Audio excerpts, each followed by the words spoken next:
Welcome to Hope for Anxiety and OCD, episode 119. I'm here today with another personal story of anxiety. I am your host, Carrie Bach, licensed professional counselor in Tennessee. And here I have Crystal Propes. We actually met on Instagram, which was really fun. And I just had reached out to her and she agreed to be on the show.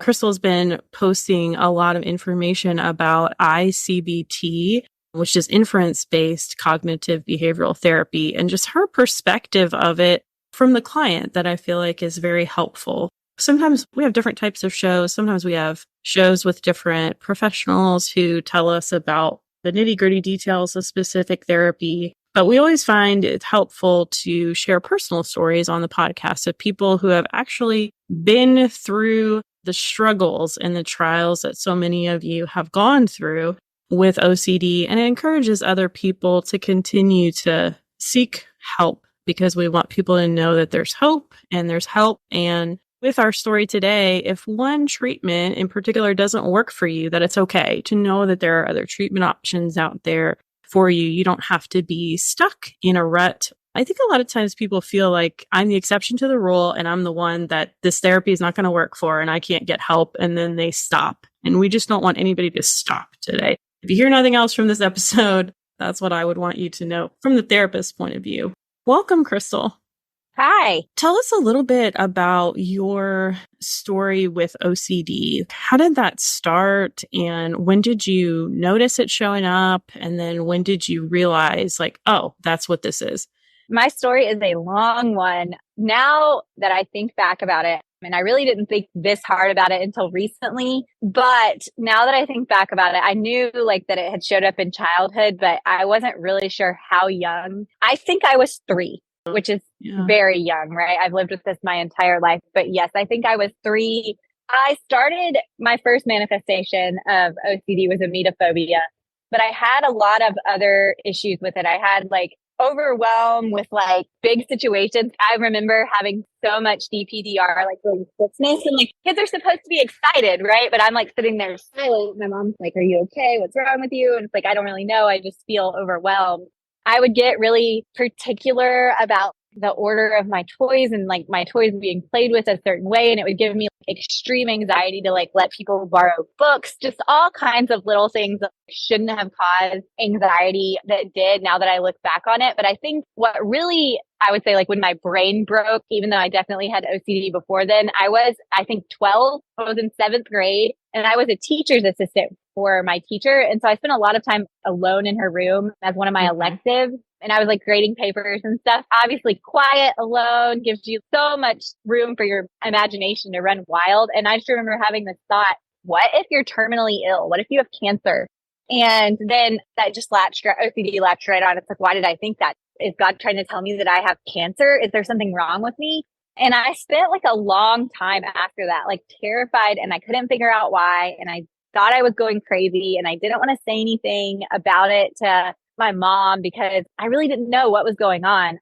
And I just remember kind of dealing with that on and off all throughout high school. I remember seeking reassurance from my mom, I'm not going crazy. I'm not crazy. Am I? There's nothing wrong with me. Just Googling stuff to make sure I was okay. Lots of rumination, lots of body checking. That's kind of my experience with my early OCD and how it started. Those thoughts, you're just sitting there and then all of a sudden the thought pops in and OCD gets going and you get really latched into that thought and into the meaning of what does this mean that I'm even having this thought? What is this saying about me? Emetophobia, for those who don't know that are listening, maybe they don't experience, that is fear of throwing up. Right. It has existed largely in the background for the most of my life. As long as I wasn't directly exposed to it, I was okay. It didn't live my life around it. My OCD has worn many hats over my 30 years with it. And most of them were not emetophobia. Even though I've always been emetophobic, again, unless directly faced with it, it really didn't bother me until I had kids and they're in school and they've brought home germs and I've been traumatized by it. But yeah, before that, it really was mostly other themes that popped up. But now it's the opposite. Now I handle all my other themes extremely well in the emetophobia has dug its claws in. It's interesting how symptoms like this wax and wane over a lifetime. Like you said, sometimes things are really upfront and then, okay, I'm not as worried about those things. And then those fall to the background. And then because of other life stressors, raising young children and them bringing home all of the germs, obviously that's stressful. And so then there's more fears about getting sick or people in the household throwing up and then you getting sick and throwing up. Yeah, right. Can you walk us through that process a little more? Because those were the pieces that caused you to seek out ERP therapy initially, right? Right. Before I get into that, I wanted to say, like, I didn't realize it was OCD and not generalized anxiety until I was about 18. There's a gap there, though, from the time, like, I realized it was OCD at 18, but I didn't get an official diagnosis until last year at 32. Even though I knew what it was. You're right. I didn't seek out therapy until then because I dealt with it on my own fairly well, even though it was severe when I was in college, extremely severe. But I ended up seeking out therapy because about 2 years ago, my kids started bringing home stomach bugs. I was blessed with the fact that my daughter, my oldest, never had one until she was 5 and in public school and kindergarten. That was the first one we ever had to deal with. Nobody caught it that time. So like it was traumatizing for like about 2 weeks until I was sure like, okay, everything's probably dead. And then I was okay, but then we got another one 5 months later. And then we got another one 5 months later. We had like 4 and I had 2 or 3 of them back to back to back.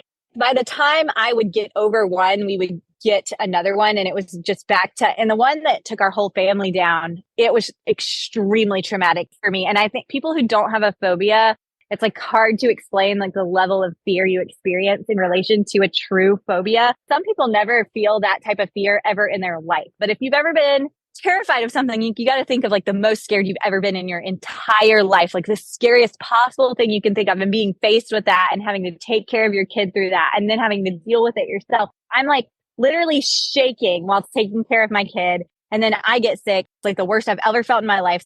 All my fears are realized. It's just as bad as I thought it would be. I am traumatized, truly traumatized from this. And I haven't been officially diagnosed with PTSD, but only because I haven't been evaluated for it. We decided to treat the OCD first, but I'll get into that a little later on. But anyways, I was super traumatized. I found that my kids, we started school and my kids, I was just watching them, their every move, hyper vigilantly watching them, afraid they're going to fall ill at any second, just anticipating the next bug that I was going to have to deal with. And I was spending like every second home with them, stuck in my own head, ruminating, hypervigilance, my hands crack and bleed. I washed them so much, just like so miserable, even though I was technically functional. Like I was still taking care of my family. I was still taking care of my kids. I was still sending them to school. They had everything they need. They're fed. They're happy. But then I'm sitting there playing with them and I'm not present. My brain is miles away. Sure. Yeah. Did you have a lot of cleaning rituals related to that got ramped up? I have some. My therapist is big on not telling me what's a compulsion. He wants me to decide what I think is compulsive. We'll get into that talking about ICBT therapy a little bit because I distinction between it and ERP that I like. I'm a compulsive hand washer. I will admit that right away. I feel like if I'm going to touch something that's going to go into somebody's mouth, I can't have touched anything in between. So like if I wash my hands and then go touch something that's not food, I have to wash my hands again before I touch food. That's probably excessive. My hands bleed. I do some things that may or may not be compulsive. My kids, they shower when they get home from school. But to be fair, they roll all over the floor at school and floors are gross. And I can't change their hair. I can change their clothes, but I can't change their hair. I also have a tendency to Lysol their shoes and Lysol my car after they get out from school. I have a 3-year-old that like licks everything and puts everything in his mouth. And if I didn't have a 3-year-old that was a germ collector, be this intense about it. So I do have some cleaning things that may or may not be compulsions. The mental compulsions that I have, the hypervigilance, the mental review, the ruminating, they far outweigh the physical ones in like time and like just stress level that they cause. That's the hard thing that I see a lot of my clients dealing with is, okay, you can put the Lysol down and walk away. That may be really, really hard for some people. I don't want to minimize that. Or you can tell somebody, okay, touch this and then don't wash your hands. But you're always going to have your brain with you. And so you have opportunities to ruminate all the time throughout the day. And those are, I think, the hardest compulsions to deal with are the mental ones, like you were saying. That makes a lot of sense to me just from talking with my clients. And it makes sense that after seeing your kids be sick so many times, that it became stuck in your brain that, am I ever going to get out of this? Is this going to happen again? And then this was terrible, horrible, awful. And I'm trying to prevent these types of experiences from happening. It rose to this level of where you decided I need to go to therapy. And Right. you had done some research, I'm assuming, like other people have, on what type of therapy should you get if you have OCD. And you found exposure and response prevention. This is a therapy that's recommended.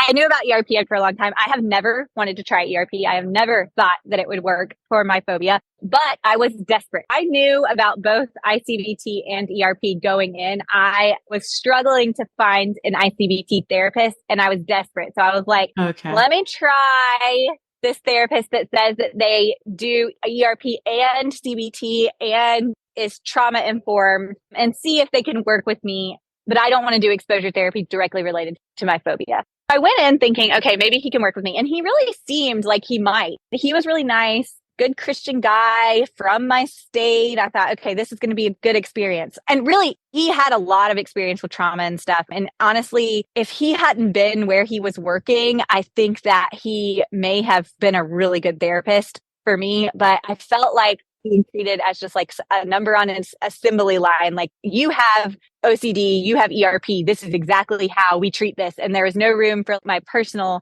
experience. We started with it and I just felt like any time he brought up, okay, this is what we're going to do. Let's make this an exposure, or okay, now we're going to work on a hierarchy. It gave me so much anxiety. I never felt better after therapy. I always felt immeasurably worse. Thought of like having therapy was giving me anxiety, and it just felt like a bunch of extra work on top of what I was already dealing with. I was like, okay, look, I'm already so exposed to this. I don't need extra exposure. I'm already so traumatized by this. I don't need extra trauma. I don't want to create a hierarchy of my fears and then you make me work through them, because I already face my worst fear all the time. Like, I deal with this all the time. I have 3 young children in public. It really wasn't a good fit. So I talked to my friend and was like, hey, can you find me an ICBT therapist? And she came through for me big time. That's awesome. How long did you stay with the ERP therapist? There was like 1 or 2 weeks where I did 2 sessions in a week, and then others where I just did 1. And of course, we get a stomach bug right in the middle of the day. It's been like 1 or 2 weeks that I decided to start therapy, and my kids have a stomach bug.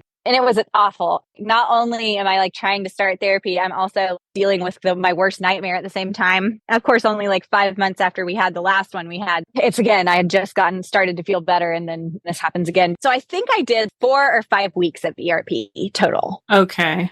So there were enough sessions to really determine, like, this doesn't seem to be jiving with what I'm intuitively wanting to do. And I don't feel maybe fully heard or understood that how traumatizing this is for me.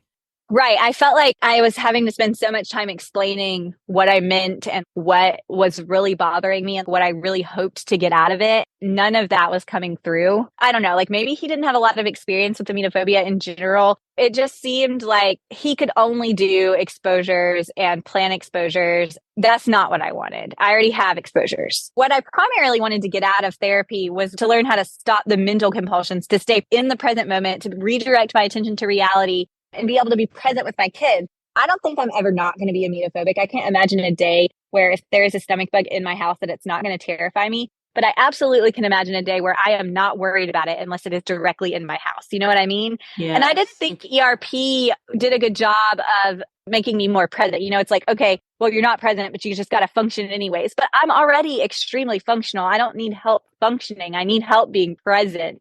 Yeah. And that's where good. ICBT spoke to me. I will tell people too, it matters where you put the I on CBT. If you put it at the end and you say CBT-I, it's CBT for insomnia. If you put it at the beginning and say I, CBT, I know where therapists are confusing, then it's inference-based cognitive behavioral therapy. Tell us a little bit about what you've learned about ICBT. I know you've done a variety of reading on it in addition to going to therapy with someone who's trained in ICBT. Let me preface this by saying this is not an ERP hate. Like, I know it helps so many people. I don't want people to think like I'm like hating on the therapy that like got them functional. I do realize the value in it. So I just want to say that. But now let me dive into the therapy that I love. I knew a little bit about it from a friend who had gone through it and is a fledgling therapist herself, providing ICBT therapy in her clinical rotation. But I didn't dig too much. I understood the concept. I understood how it worked. I didn't dig too much because I wanted my therapist to guide me through it. And he's done an incredible job of that. And this is a good time to get me because I'm almost done. I just finished Awesome. module 11. There's only one module left. So inference-based cognitive behavioral therapy is based off the concept of something called inferential confusion, which basically means that you have a trigger and then your brain has an obsessional doubt about it. Like, what if there's a germ on this doorknob? But you have no evidence that there's physical evidence that there's a germ on that doorknob. It looks clean. You didn't see anybody sneeze on it. No one's sick in your house. You have no reason to think that doorknob is dirty. But then OCD comes in and it says, well, what if somebody touched it? And if you had a microscope, you could see it. What if the person who delivered your mail yesterday had a cold and he accidentally touched your doorknob while he was delivering it? Your brain thinks of all these faulty reasoning methods as to why your doorknob could be contaminated. But none of that is real, right? You don't have evidence of any of that. All you have is your imagination thinking of all the ways it could be. That's like really where ICBT lives. It teaches you that you've created a story based on faulty inferences that you've gained from all these reasoning methods that seem like logical in your OCD brain, but they're just a little off, right? Like past experience matters, right? But does this matter to this situation? No, you're probably applying it and the situation's different, right? Or, yeah, germs technically do exist, but do you have any evidence that are dangerous germs that could actually hurt you on the door? It's just all about teaching your brain how to recognize the obsessional doubt and the faulty reasoning behind it that goes into weaving the story, and then redirect yourself to actual reality, the here and now, and dismiss your doubts because you realize that they're based on your imagination, so they're not relevant to your present life. That's awesome. I started reading the ICBT manual. I found it very interesting, going back to what we were talking about mental compulsions versus physical compulsions. And what ERP does is it focuses a lot more on the compulsions, and ICBT focuses more on stopping, because there's a loop of obsessions and compulsions. So ICBT is focusing more on stopping the loop at the obsessional part rather than stopping it at the compulsive part.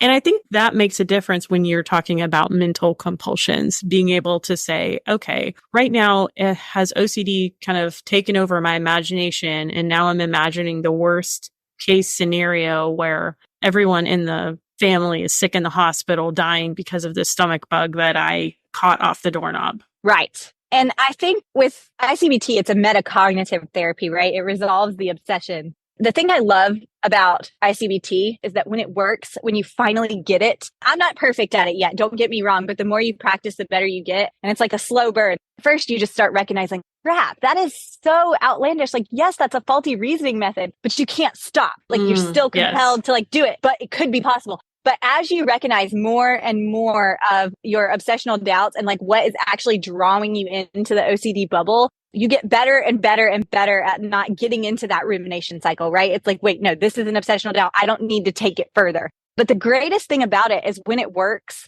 you don't have to sit with uncertainty, right? We get to have functional certainty in ICBT. And I love that because you can be certain according to your senses, right? You can be certain enough. And the greatest part about it is that you never get to the distress part because you get to sit in that functional certainty and say, okay, this is enough for right now, for the present moment. Possibility doesn't matter because it's not relevant to right now. I went through an experience recently that like could have been really triggering for me. And I used my ICBT techniques. Like I went to a funeral and I've had like some death, religious OCD in the past. And obviously I was around a bunch of people. I went in a public bathroom, lots of triggering things. And I feel like with ERP would say, all right, do it anyway and just sit with the discomfort. But with ICBT, I did it anyway, but I was never distressed because we resolved the obsession. So we never got to the anxiety part of the sequence. And then of course we never got to the compulsion part of the sequence because we never got to the anxiety part. So it's like, yes, I did all of this. Yes, it would have been triggering in the past, but because I was able to stay rooted in reality and I didn't even get into the OCD bubble at all, like, no, I didn't have to tolerate discomfort. No, I didn't have to tolerate uncertainty because I had functional certainty. And I just operated it as I would, as any normal person in a normal, non-obsessive circumstance would have. And so it was really cool to like be able to explain that to people. It's like, yeah, I faced triggers, but I didn't even have to face discomfort. Did you prep yourself ahead of time or work with your therapist ahead of time on that experience in order to be able to do that? Not specifically. The death with a family friend and was not unexpected, but obviously we didn't know exactly when it was going to happen. But if I had done this back when I was like not as far into the modules, I would not have had like as good of an experience with this. ICBT does a lot of background buildup before you get into like the real skill building, because you have to learn the metacognitive part, right? You have to learn exactly where your obsessions come from, why the reasoning methods are faulty. And you have to learn so much of the beginning of ICBT is learning to recognize your obsessional sequence without changing it. Because at that point, you don't have the skills to change your obsessional sequence. You just realize, okay, this is where my obsessional doubt is. This is what my feared consequence is. This is giving me anxiety and dread. And that is why I'm going to do a compulsion. But it's hard to just stop the compulsion with like no guide. Right. Yeah. And once you realize that you can notice all of that, then you get to the later modules that teach you about reality sensing and the OCD bubble and the alternative story. And it teaches you how to stay grounded in reality and create a story that is based in reality. And then it's not compulsive because you don't argue with your OCD, right? ICBT is not arguing logic with OCD. It's saying, okay, reality says this and I'm going to believe it. And that's where you leave it. So it teaches you those skills. So I had just gone through module 8 and module 9 and module 10, which talk about all the tricks OCD uses to pull you in and why they're tricks. And module 8 is reality fencing, and it tells you about how to stay grounded in reality and not like give in to the OCD bubble. And then module 9, the alternative story, which I absolutely love because it's like, okay, you're choosing to create a story, but you can create any story. So why not make a reality-based story and then stick with it? And that helped me so much. So because I had just done all of that work, I was able to use that. And so I walked into the public bathroom and I was like, no one's sick in here. The bathroom's really clean. That's that. I'm not going to dig into it anymore. No what if, no hunting for reasons that it could be dirty or contaminated. And I hugged a bunch of random people and there was no like, what if they've been sick? It's like, well, they look healthy. They seem healthy. Nobody looks like they feel ill or anything. So, I'm just going to believe the reality-based story. Everybody here is healthy and it's not dangerous to hug them. And you learn those techniques and you don't have to dig into it. It's so helpful. But I will say like it took me months. It took me probably 4 months of just noticing before I was able to employ. And it helps a little bit. Noticing does help. I noticed that I was able to get out of my OCD cycle so much faster, even early on, even when after module 2, it didn't really start getting to the point where I wasn't like even creating an obsessional story to begin with until I had gotten into the later modules. So it just builds on it. But once you get it, it all happens really fast. This is something that feels very congruent with the types of things that I teach, mindfulness, which is learning to be in the present moment, the level of awareness and acceptance. What you're talking about, even noticing your own thought process. A lot of people in the early stages of treatment, they have a hard time even noticing that what they're thinking is an obsessional thought. And you may have kind of worked on that some prior to this and probably elaborated on that in ICBT. But that's really the first step, is for people to notice even when they're having an obsession, before it just seems like, but this just, people will say, well, it feels like my thought process and it feels really true. When somebody walks into that bathroom, they may feel like it's contaminated, but what you're saying is look for the logical evidence that says that it's not contaminated or that it is. Maybe it is really dirty and you say, okay, like anybody without OCD would be disgusting. Right. ICBT spends, I'm not kidding, 6 modules teaching you exactly how to do that. The first 6 modules teach you how to slow down your thought process. And that's like the biggest thing with ICBT. You have to slow down, and it's so not intuitive for people with OCD because our thoughts race. And it gets you OCD bubble too, to slow down your thinking. Like instead of ruminating and being like, oh my gosh, this is so scary, this is so scary, it redirects you. It almost pulls you a little bit outside of it to say, okay, wait, how did I get here?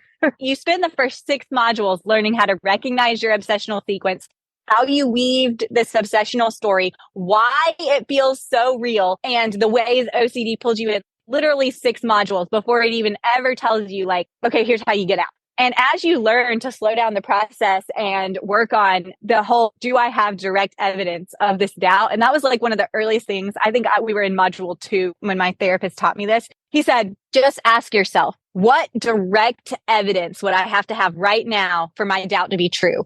And by direct evidence, he said he means it will hold up in a court of law. We live by this principle now, right? I need direct evidence that would hold up in a court of law that my doubt is reasonable. And that was one of the earliest things before I even got to the skill building part of ICBT that started to pull me out of that bubble, that started to help me with my OCD. What is the direct evidence I would have to have that one of my kids has a stomach bug? And in a court of law evidence, it would have to be that they are physically sick. Would have to have seen one of them have gotten sick, because I can't tell you how many times they're like, my stomach hurts and there's nothing wrong with them. So that's not direct evidence, et cetera, et cetera. So a lot of time the bar for direct evidence is way higher than we realize that it would have to be, right? Our OCD has tricks, warp us into thinking we have direct evidence, but really we don't have direct evidence of that. That was the earliest thing that I learned to do to help pull me out of the OCD bubble, was say, okay, wait, slow down. You know, you're creating a story. What direct evidence would you have to have for this story to be true? That was like an early skill technique that my therapist taught me that really helped me when my OCD was really bad before I even got into the skill building part. You said there are 12 modules that you have to go through and learn. And as you go through those modules, is there homework involved? ICBT is like a course, literally, I would say like a college course. The way my therapist approaches it, that he goes over a module with me and he doesn't like read to me, and I do not have the module. He doesn't send me any of the stuff until after. So he always has some sort of analogy or thought experiment or exercise to do with me in session. They're always excellent. I was relating my OCD to parallel, but not exact situations. So like I have a lot of anticipatory OCD issues. I'm afraid of the next time we're going to have a stomach bug. He would parallel that with the client that was worried about noticing shapes, and he would notice his shape and then he would see it everywhere and get really distracted by it and it would make him miserable. And he would always be worried about the next time he might notice a shape and it would stick in his brain. So he would parallel my story to that. And he would parallel maybe my worry about stomach bugs to someone who was equally as afraid of COVID. These parallel examples, but that took me a little bit outside think rationally when it's specifically about your theme. So he would go over that with me, and then it would always relate to the module we were on for that week. And then he would send me the homework. And the homework is always, a lot of it is like some writing, and then there's some exercise like thought experiments that we do throughout the week. And we would meet back the next session and go over what I wrote. First go over the quiz, and then we would go over the work I did and then any questions I had about it. But yeah, 1 to 2 weeks per module, typically. I think this is really important, Crystal, for people to know what they're getting into when they're looking at doing different therapies, because it doesn't really matter which therapy you choose. If you're not willing to show up and do the work, like it's not going to help you get better. And different modules, different types of therapy work for different people. So that's why we're talking about this, to let people know, hey, maybe you have tried ERP and you're looking for a different option. Maybe you haven't tried ERP because the idea of it just totally terrifies you and you don't feel like you can do that. Or maybe people say, I don't know how to expose myself to certain things that are in my imagination, like being afraid of going to hell. There are different things that they do in exposure and response prevention to expose people to that, but it doesn't necessarily sit well sometimes with Christians who really struggle with doing some of those exposures, and having to find somebody that will do religiously sensitive exposure sometimes can be a challenge, from what I've heard from various people that have contacted me through the podcast. So I'm glad that we're talking about this. Whatever you're going to do, it does take practice. It does take intentionality, and it does take work. We called it the OCD bubble. You spent so much time going through that over and over and over again. Like it's really patterned in your brain. So whenever we're trying to make these new brain connections, it takes our brain a while to pick up on something new like that you're feeding it. So you have to do it over and over and over, just like any other habit we create in our life. We can't go out and exercise one day and say, hey, like I'm fit and in shape. You got to exercise that brain. Yeah, I will say that was the biggest thing. I would get so frustrated at the beginning of ICBT therapy because I'll be like, yes, you taught me to notice all this and I can notice it, but I don't know how to stop. And that was like my biggest thing. And then I realized the more I practiced, all of a sudden I was just doing it. And it was like, oh, I can do this now. I cannot put too much emphasis on, even if it feels you're just noticing and it's frustrating that you're noticing and there's nothing you can do. Like the more you practice, the faster you get. And the earlier you notice your obsessional story, the less anxious that you will make yourself. You're torturing yourself by weaving this terrifying story. You're scaring yourself. Once I realized that, it's like, wait, why am I doing this? I am literally just sitting here terrifying myself. Why am I doing this? And at first I was already so far in before I realized I was doing it. It was hard to stop. But when you catch it to start, then you're not quite as anxious and you haven't woven as good of a story at that point. So it's way easier to stop. So like noticing is, I would say 85% of the work. Once you notice it, once you figure out how to notice it and slow yourself down, that's like 85% of the work. The skill building part is only 15%. And I spent weeks he had me doing thought chains. And at first it was retrospective. And then eventually I got so good at it, I could do it in real time. But it's like, okay, I noticed I was in the bubble. Where did I go wrong? What initial thought took me into my imagination and away from reality? And that was so helpful. And I think I did them for 3 weeks. And now I do not have to write them down. I do not have to go back and go through it at all. I can do them in real time. Like I said, I'm not perfect. Sometimes they're harder than ever. Like for instance, if there was a stomach bug going around at my kid's school and I knew it, it would be much harder for me to deal with that, right? Or if one of my friends' kids had a bug, when I get faced with it online, like the other day, the Weather Channel decided, not the other, this was like a month ago, but norovirus is going around. I was like, no, I don't want to know that. And I spent the whole day freaked out because of that. Again, I'm not perfect at it, but I will say the beauty of ICBT is that a lot of times you hear you can't get better without exposures, but I think we need to think about that differently. You don't have to do exposures to do ICBT. If exposures terrify you and you are not going to do therapy for your OCD because you don't want to do exposures, you do not have to do exposures with ICBT. You will be triggered because you're going to have to talk about your fears to be able to do the therapy, but you do not have to do exposures. And the thing about ICBT is that you obviously eventually you're going to stop doing compulsions and live your life, but it's not about doing exposures for the sake of exposures. It's about, I can do this triggery thing because I have no direct evidence that it requires a compulsion. I have no direct evidence that my obsessional doubt requires me to do anything but live, to do what I want to do according to my values. That's the greatest part about it. Is my therapist, he does ERP with other clients. So sometimes he'll be like, well, that's a great exposure, but it isn't an exposure, right? It's just something I wanted to do to live my life. We're just kind of joking about it being like that, but it's great, right? Because I didn't have to plan an exposure, plan response prevention. I just, for instance, we're going to go to an Easter egg hunt at church on Saturday. That gives me anxiety. I'm going to take my 3-year-old and let him hang out with other kids. Do I need to avoid that situation?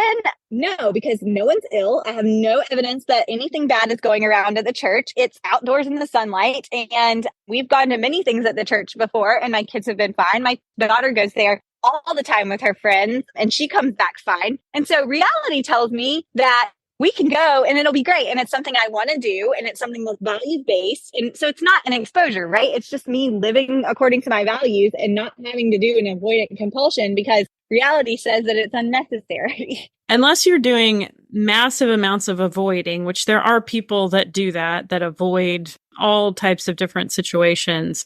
In order to live your life, you're going to face triggering situations, I think is what you're saying. So you're going to expose yourself. It's just not this is a planned exposure to work through my OCD. It's just, like you said, living your life, which feels really freeing and beautiful that you're able to go out and do those things. I like to think of it as it's not an extra exposure. You know what I mean? With ERP, it's all about extra exposure on top of your triggers to teach your brain how to not respond to it. Don't do a compulsion when you do this trigger. But with ICBT, it's like you're remaining in reality and your obsessional doubt is irrelevant in the here and now. That's the biggest thing in ICBT. Your OCD is irrelevant. OCD is imaginary. It is a story you have created solely in your imagination. And it doesn't matter if it's technically possible. It doesn't matter if it's happened before, because it's not happening right now. And because it's not happening right now, the only way that OCD could have conceivably come up with this doubt is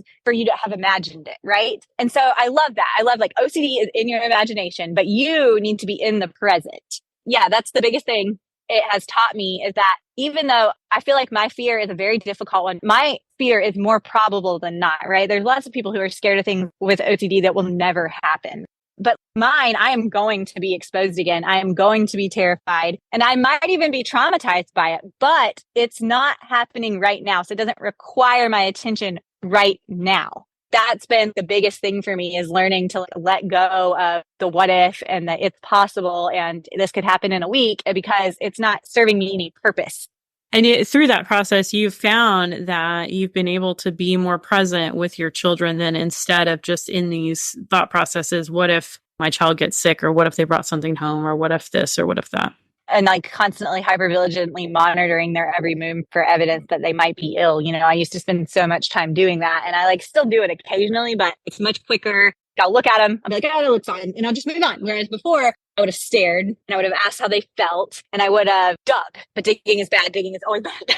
Well, thank you so much for sharing your story. Tell us where people can find you on Instagram, and we'll put some links where they can learn more about ICBT from the professional perspective. But tell us where they can find you on Instagram.